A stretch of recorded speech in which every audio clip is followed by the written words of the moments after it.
नमस्कार। आज हम एक दिलचस्प किताब पर चर्चा कर रहे हैं, संवाद कला 21 डेज सुधार यात्रा।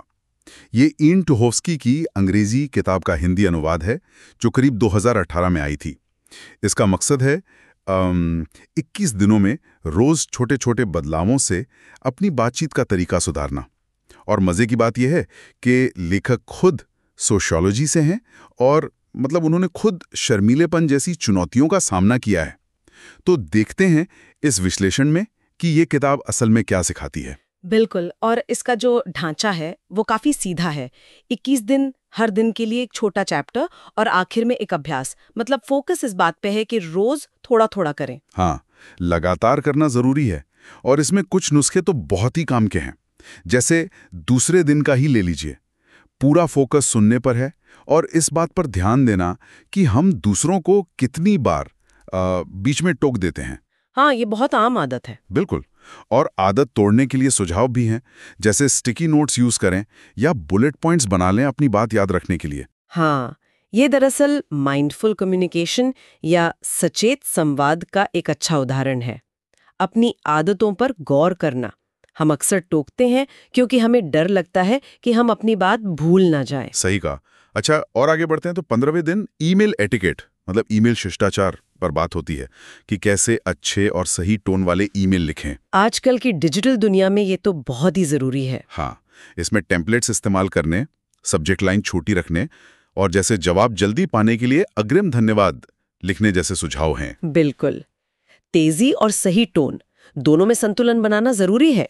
सिर्फ जानकारी देना ही काफी नहीं, उसे पेश कैसे किया जा रहा है वो भी मायने रखता है। और एक और मजेदार टेक्निक है 19वें दिन की, मनरो का प्रेरित अनुक्रम, मोनरोज मोटिवेटेड सीक्वेंस। इसमें 5 स्टेप्स हैं। पहले ध्यान खींचो, फिर जरूरत बताओ, अच्छा, फिर समाधान दो, उसके बाद भविष्य के फायदे गिनाओ और आखिर में एक्शन लेने को कहो। हाँ, ये तो सेल्स और मार्केटिंग में भी काफी इस्तेमाल होता है। ये दिखाता है कि अपनी बात मनवाने के पीछे भी एक पूरी सोची समझी प्रक्रिया हो सकती है। मनोवैज्ञानिक स्तर पर काम करती है ये। हाँ। अच्छा, अब किताब पर लोगों की राय देखें तो वो मिली जुली है। कई लोगों को ये बहुत प्रैक्टिकल लगी, आसानी से समझ में आने वाली, रोज की आदतों के लिए काफी मददगार। एक पढ़ने वाले ने तो कहा कि उन्हें पहली बार समझ आया कि वोकैबुलरी क्यों जरूरी है और ये जो घिसे पिटे मुहावरे होते हैं, क्लीशेज, वो क्यों असर नहीं करते। हाँ, क्योंकि वो मौलिक सोच की कमी दिखाते हैं। पर दूसरी तरफ कुछ लोग जिन्हें पहले से संवाद का अनुभव है, उन्हें लगा कि ये थोड़ी बेसिक है। शायद जो लोग अभी शुरू कर रहे हैं उनके लिए ज्यादा ठीक है। हाँ, ये पॉइंट भी आया है। और कुछ ने ये भी मेंशन किया कि किताब में थोड़ी प्रमोशन जैसी सामग्री भी है, लेखक के दूसरे कामों की। अच्छा, तो संक्षेप में अगर देखें इसके फायदे क्या हैं? छोटे फोकस्ड रोज के पाठ, रोजमर्रा की बातचीत के लिए प्रैक्टिकल टूल्स और एक पॉजिटिव टोन है। बिल्कुल।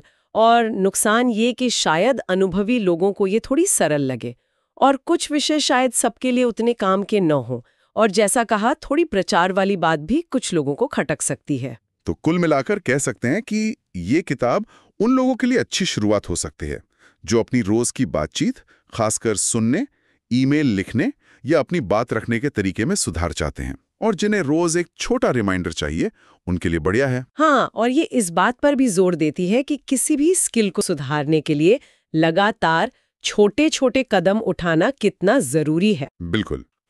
अच्छा, जाते जाते एक सवाल सोचने के लिए छोड़ जाते हैं। हम अक्सर इस पर ध्यान देते हैं कि हम बोलें कैसे, लेकिन अगर सिर्फ 21 दिन पूरी चेतना के साथ हम अपनी सुनने की आदत को बेहतर बनाने पर फोकस करें, तो सोचिए हमारे प्रोफेशनल और पर्सनल रिश्तों पर इसका कितना गहरा असर पड़ सकता है।